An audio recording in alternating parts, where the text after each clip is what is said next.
దత్తాత్రేయ గారు, స్కామ్లు సంబంధించినటువంటి అంశం మనం మాట్లాడుతున్నాం. ఓ పక్క ఇటు జరుగుతూ ఉంటే ఇంకో పక్క అభివృద్ధి అంశం సంబంధించి చూస్తూ ఉంటే ఎక్కడ కూడా అభివృద్ధి లేని పరిస్థితి. అటు రైతుల ఇష్యూలు కావచ్చు, వేరే విషయం కావచ్చు, సాగునీటి విషయం కావచ్చు, ఇవన్నీ చూస్తూ ఉంటే సమస్యలు మాత్రం తాండవిస్తున్నాయి తెలంగాణ వ్యాప్తంగా. సమస్యలను పక్కదారి పట్టించడానికి డైవర్షన్ పాలిటిక్స్ కోసం ఇవన్నీ తీసుకొస్తున్నారు అనుకోవాలి. తెలంగాణ రాష్ట్రంలో నీళ్ల దోపిడీ జరుగుతూ ఉందిరా నాయన. నీళ్ల దోపిడీ విషయంలో క్లారిటీగా మాట్లాడు, అక్కడ ఉన్నటువంటి సుప్రీంకోర్టుతో కొట్లాడు, కేంద్ర జలశక్తి శాఖతో మాట్లాడు అంటే నాది సాధ్యం కాదు. నేను చంద్రబాబు నాయుడికి సరెండర్ అయిపోయినా, తెలంగాణ నీళ్ల దోపిడీకి బార్లు తెరిచినట్టుగా గేట్లు తెరిచేసిన అని చెప్పేసి కాంగ్రెస్ ప్రభుత్వం తెలంగాణ నీటి దోపిడీకి యథేచ్ఛగా ఆంధ్రాకి అప్పచెప్పే ప్రయత్నం చేస్తూ ఉంది.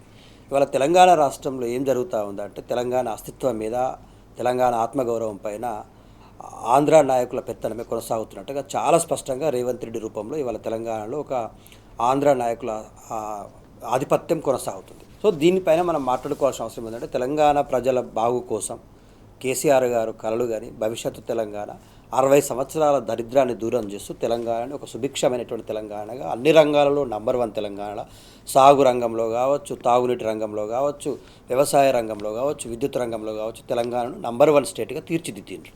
ఇవాళ ఆయన ఏమంటున్నారంటే, ప్రజల కోసం ప్రవేశపెట్టినటువంటి సంక్షేమ పథకాలు. కేసీఆర్ గారు ఒక గొప్ప ఆర్థికవేత్త అండి. నాతో ఒక యూనివర్సిటీకి సంబంధించినటువంటి ఒక ప్రొఫెసర్ ఏమన్నారంటే, కేసీఆర్ లాంటి ఆర్థిక నిపుణుడిని నేను ఎప్పుడు చూడలేదండి. తెలంగాణ ప్రజల డబ్బుని తిరిగి తెలంగాణ ప్రజలకే తీసుకెళ్ళి సంక్షేమ పథకాల రూపంలో, అభివృద్ధి పథకాల రూపంలో పంపుతున్నటువంటి గొప్ప ఆర్థికవేత్త అండి. ప్రజల సొమ్ము ప్రజలకే చెందాలని ప్రజలకే తిరిగిస్తూ ఉన్నాడు.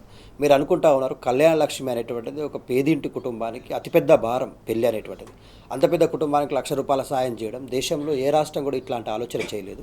రైతులకు పెట్టుబడి సాయం చేయడం అనేటువంటిది కూడా, రైతు కళ్ళల్లో పంట పొలం రెడీ చేసుకొని విత్తనాలు వేసే సమయానికి చేతిలో చిల్లి గవ్వ లేకపోతే ఎవరైతే వడ్డీ వ్యాపారులు ఉంటారో వాళ్ళ వైపు చూస్తుంటారు.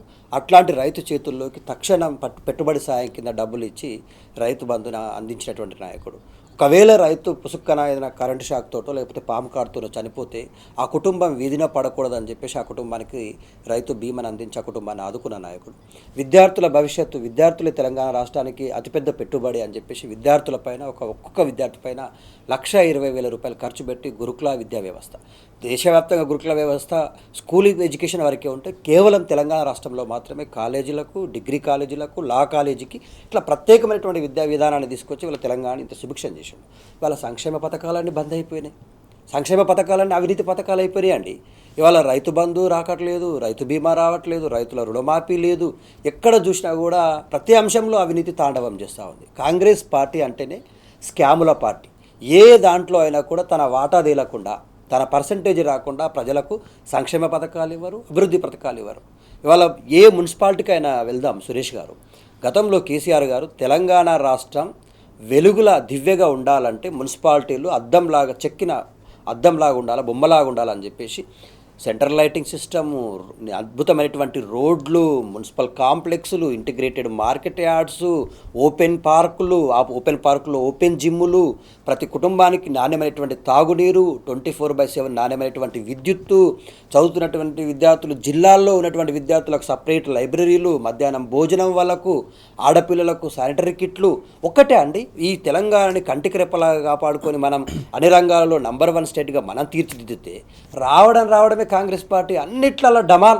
విద్యుత్ కష్టాలు స్టార్ట్ అయినాయి, నీటి కష్టాలు స్టార్ట్ అయినాయి, రైతుల ఆత్మహత్యలు పెరిగినాయి, విద్యార్థుల ఆత్మహత్యలు పెరిగినాయి. ఇవాళ చావుల తెలంగాణగా కనిపిస్తూ ఉంది. తెలంగాణ అంటే ఆత్మహత్యలో నంబర్ 1 అయింది, అవినీతిలో నంబర్ 1 అయింది, ఆడపిల్లల మీద అగత్యాలలో నంబర్ 1 అయింది. వాళ్ళ మర్డర్ కేసులు పెరుగుతూ ఉన్నాయి, రౌడీజం పెరుగుతూ ఉంది, గుండాయిజం పెరుగుతూ ఉంది. మంత్రులే రౌడీలాగా గుండాలాగా ఫోన్లు చేసి బెదిరిస్తూ ఉన్నారు. ఫోన్ రికార్డ్స్ ఎన్నో బయటకు వస్తూ ఉన్నాయి. సో నేను అనేది ఏంటంటే, తెలంగాణ రాష్ట్రంలో కాంగ్రెస్ గ్రహణం పట్టుకుందండి తెలంగాణ ప్రజలకు. ఈ గ్రహణం వీడాలంటే ఏ ఎన్నిక జరిగినా కూడా మనని కంటికి రెప్పలా కాపాడుకున్న నాయకుడు ఎవరు, మనకు సంక్షేమ పథకాలను ఇంటికి చేర్చిన నాయకుడు ఎవరు, తెలంగాణని ఇంత సుభిక్షంగా తీర్చిదిద్దింది ఎవరు, పంట పొలాల్లోకి నీళ్ళని తీసుకొచ్చింది ఎవరు, ప్రజల గుండెల్లో నిలిచినటువంటి నాయకుడు ఎవరు, ఆ నాయకుడికి సంబంధించినటువంటి బీఆర్ఎస్ పార్టీ తెలంగాణ రాష్ట్రానికి రక్ష. బీఆర్ఎస్ పార్టీకి ఓటేసి ఏ ఎన్నికైనా, మున్సిపల్ ఎన్నికైనా, మిగతా ఎన్నికలైనా, సర్పంచ్ ఎన్నికల్లో నంబర్ 1 మనం పర్ఫార్మెన్స్ ఇచ్చినాం. అంటే ఈ ప్రతిపక్షంగా ఈ స్థాయిలో మనం గెలవడం అనేటువంటిది మన నాయకత్వ ప్రతిష్టకు కానీ మన నాయకుల తీరుతెన్నులకు కానీ నిదర్శనంగా నిలిచింది. సో మున్సిపల్ ఎన్నికల్లో కూడా అదే స్థాయిలో మనం పర్ఫామ్ చేయాల్సిన అవసరం ఉంది. ఈ అవినీతిని అరికట్టాలంటే ఈ 3 సంవత్సరాలు మనం తెలంగాణలో చాలా జాగృతమే. ఇవాళ ఒకవేళ అవినీతిని ఆపకపోయి ఉంటే సింగరేణి అవినీతిని, ఇవాళ సింగరేణి అనేటువంటిది అవినీతికి కేర్ ఆఫ్ అడ్రస్గా మారేది. ఇవాళ 9 టెండర్ రద్దు అయింది అంటే అది బీఆర్ఎస్ విజయం. ఇవాళ హరీష్ రావు గారు కావచ్చు, కేటీఆర్ గారు కావచ్చు, ఏ అంశంలో అయినా ప్రభుత్వ నిర్ణయాలలో ఎక్కడ అవినీతి దాగిందో దాన్ని బట్టబయలు చేస్తూ ఉన్నారు, తెట్టతెల్లం చేస్తూ ఉన్నారు. అది నచ్చక వాళ్ళకి నోటీసులు ఇచ్చేసి వాళ్ళని సిట్టు పేరు మీద అక్కడ విచారణ రావాలి, ఇక్కడ విచారణ రావాలని చెప్పేసి ఇబ్బంది పెట్టే ప్రయత్నం చేస్తూ ఉన్నారు.